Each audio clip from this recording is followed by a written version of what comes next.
Continue the chapter in empire across three continents. So last time we saw the social division or the hierarchy of the early Roman Empire and the later Roman Empire. So Tacitus he described about the leading social group of early Roman Empire. Here you can see first senator to him in the early Roman Empire were at the top. Next were the equestrian classes, and then you can see respectable middle classes of the people who were attached to a great houses, and then comes the humiliores, or you can see the untidy lower classes, and the slave at the bottom. So in the 4th century, you can see by the times of this Constantine first, the senator and the equestrian, okay, they both merged into an expanded aristocracy, and at least half of the family were at they belong to Eastern or African region. Region. So like senators, okay, most knights were landowner, but unlike senator, many of them involved in business activities, okay, like shipping, trading, and banking. So this last Roman aristocracy was very wealthy, but they were less powerful as compared to the military elites, who came entirely from the non-aristocratic backgrounds. So next in the social hierarchy was the middle class. It consisted of a person working in a bureaucracy, army, prosperous merchants and farmers. So here you can see, according to Olympiodorus, a historian of the early 5th century, the aristocracy in the city of Rome, they received annual incomes up to 4,000 pounds of gold from their estates. They also consumed grain, wine and other produce which if sold would have amounted 1/3 of the income of gold. So the income of the household at Rome of the second class was 1,000 or 1,500 pounds of gold. So below the middle class there were a vast class collectively known as humiliores. Literally it means for lower classes. They consisted of rural laborers, workers in industrial and mining establishment.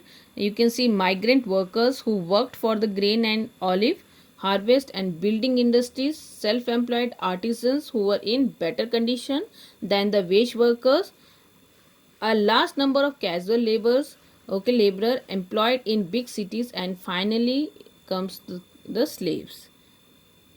So let's see the monetary systems of the late empire.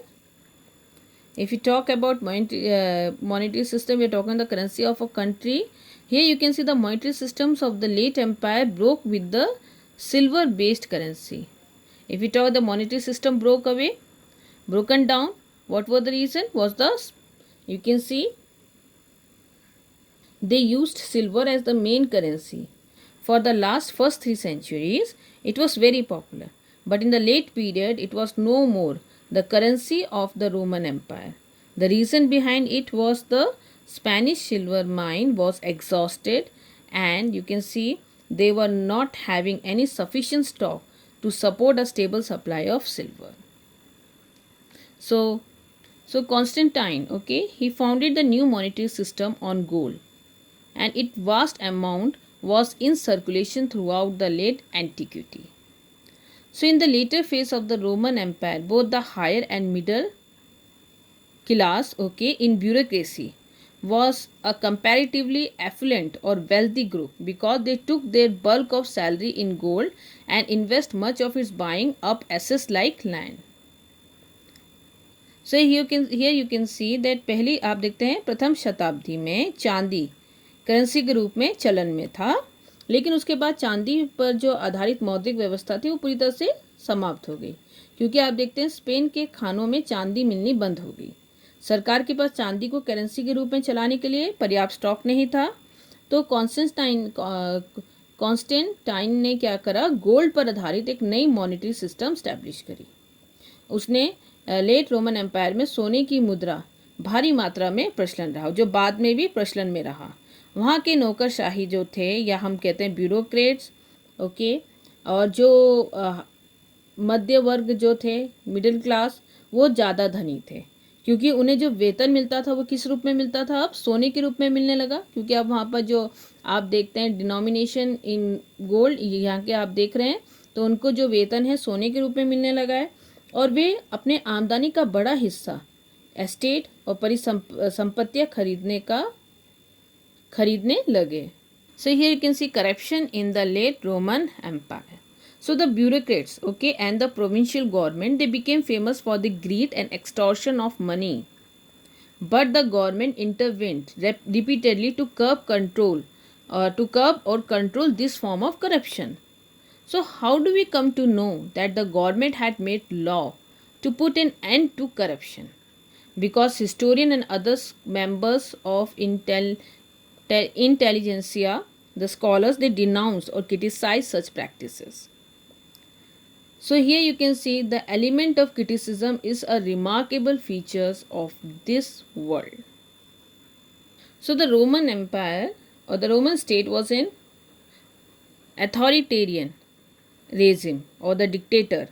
In other words, a dissent or whoever dissent, okay, or resist were rarely tolerated, and government usually responded to protest it with violence, especially in the cities of the east where people were often fearless in making fun of the emperor.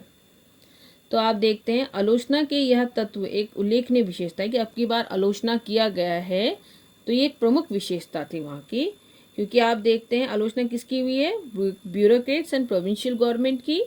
Roman जैसा देश था तानाशाही पर आधारित था, वहाँ पर असहमति या आलोचना को कोई कभी कभार ही बर्दाश्त किया जाता था या उन्हें बर्दाश्त नहीं किया जाता था. आमतौर पर सरकार विरोध का जो विरोध होता था उसका उत्तर वो वायलेंट तरीके से देती थी, स्पेशली जो ईस्ट ऑफ मेडिटेरेनियन के शहर हैं जहाँ लोग अक्सर निडर होकर सम्राट का मजाक उड़ाया करते थे. सो yet a strong tradition of Roman law, okay, that emerged by the 4th century, and this act as a break or even the most fearsome emperor. So now emperor were not free to do whatever they liked, and the law was actively used to protect civil right. So this is the way in the later 4th century the powerful bishop of Ambrose could confront the emperor when they were excessively harsh और repressive towards the people of the Roman Empire. तो 4th century आते आते आप देखते हैं Roman कानून आया, उसने सर्वाधिक जो भयंकर शासक थे उनकी शक्तियों पर अंकुश लगाने का काम किया. इसलिए आप देखते हैं कि 4th सेंचुरी के अंतिम दशक में एम्ब्रोस जैसे शक्तिशाली बिशप के लिए संभव हो पाए कि यदि सम्राट जनता के प्रति अत्यधिक कठोर और दमनकारी हो जाए तो विशेष है ना, तो वो क्या कर सकते हैं, उनकी बिशप भी उतनी ही अधिक शक्ति से उनका मुकाबला कर सकते हैं. Now comes late antiquity. Here is the term now used to describe the final fascinating periods in the evolution and breakup the Roman Empire and refers broadly to the 4th to 7th centuries. तो अगर हम late antiquity शब्द का प्रयोग रोम साम्राज्य के origin, उसके विकास, development और डिक्लाइन, पतन के इतिहास का जो last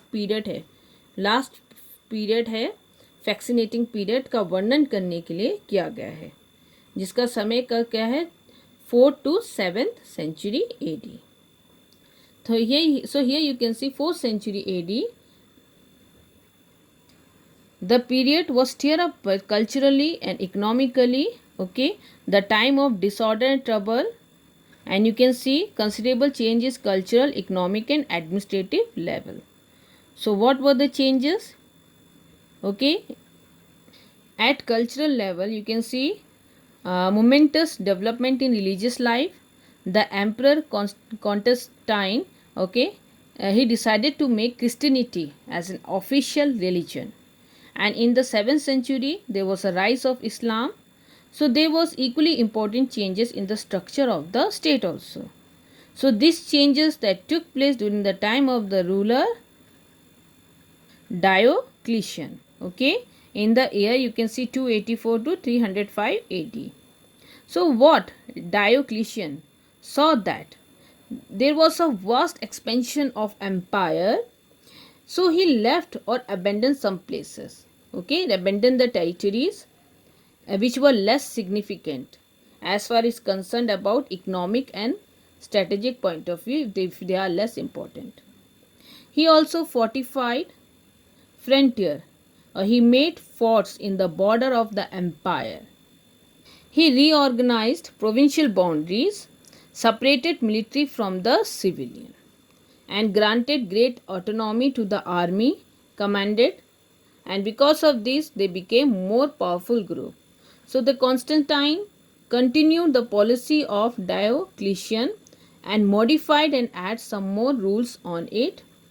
So here you can see what were the innovation done by the Emperor Constantine. So here comes the chief and innovation were in the monetary sphere, where he introduced new denomination, the solidus. Solidus is a coin, okay, which weighed 4.5 grams of pure gold. This coin run after the collapse of the Roman Empire. So this solidi, it was minted in a large number and their circulation ran into millions. It means it is circulating the number of lakhs and crore. So the another innovation was the creation of second capital at Constantinople, okay, at the site of modern Istanbul in Turkey, which were earlier called known as Byzantium, okay. Here it is surrounded on the three sides by sea. As the new capital required a new senate, so there was a rapid expansion of a governing classes in the 4th century. So here you can see monetary stability and expanding population stimulate economic growth. It means that if you stability, now there is a stability in the monetary system, as you can see that he introduced a new denomination called solidus, okay. Then we see that the growth of population, it led to stimulated the economic growth. So the archaeological record shows us that considerable investment in rural establishment, including industrial installations like oil presses, glass factories, in newer technologies such as screw passes and multiple water mills, and in the revival of the long distance trade with the east, okay. तो जो archaeological record है, ठीक है, उससे हमें क्या पता चलता है कि जो इंडस्ट्रियल इंस्टीट्यूशन के साथ अब जो गांव में जो उद्योग धंधे, वहाँ पर भी बहुत सारा पूंजी का निवेश किया जा रहा है. कॉन्टेस्टाइन के टाइम आप देख रहे हैं, इसमें बहुत सारी पूंजी का निवेश हो रहा है अब. एंड इसमें निवेश किस किस चीज़ों में, तेल की मिलों में, शीशों के कारखानों में, स्क्रू पासेस और वाटर मिल जैसी तकनीकों में. इन सब के परिणाम स्वरूप क्या हो रहा है, शहरी संपदा एवं समृद्धि में अत्यधिक वृद्धि हुई, आर्किटेक्चर में नए नए रूप विकसित हुए और भोग विलास के नए नए साधनों में वृद्धि हुई. So this led to the prosperity of urban centre and you can see new form of architecture and exaggerated sense of luxury. So this ruling elite class, now they were more wealthier and powerful. Then in Egypt, hundreds of documents were found that were written in papyri sheets that show us the wealthiest society. So there was an extensive use of money and rural estate generated vast income in gold. If you can see that Egypt, they paid a tax of how much? 2.5 million solidi a year roughly. इसमें 35,000 pounds of gold. So the large part of this eastern countryside, east of Mediterranean, were more developed and densely settled in the 5th and 6th century. So this is the social background against which we would set the cultural development of that period.